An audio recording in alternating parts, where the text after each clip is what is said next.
Hi అందరికీ నమస్తే. ఇవాళ మా ఇంట్లో కూరలు చూపిస్తాను. దోసకాయ పచ్చెనపప్పు కూర. ఇది చూసారా ఎలా ఉందో. మెల్లిగా ఎలా రండి. చిక్కుడుగాయ విత్తనాలతో కూర చేస్తానండి. వీటిల్లో ఉల్లిపాయ పచ్చిమిర్చి వేయాల్సిన పని లేదు. ఇలా ఉల్లిపాయ కారంతో చేసుకోవచ్చు. ఇలా రండి. గోంగూర పచ్చడి అండి.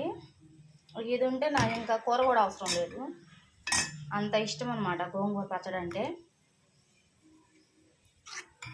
మీ ఇంట్లో ఏం కూరలు చేశారు friends? Thank you so much. మా కూరలు ఎలా ఉన్నాయి?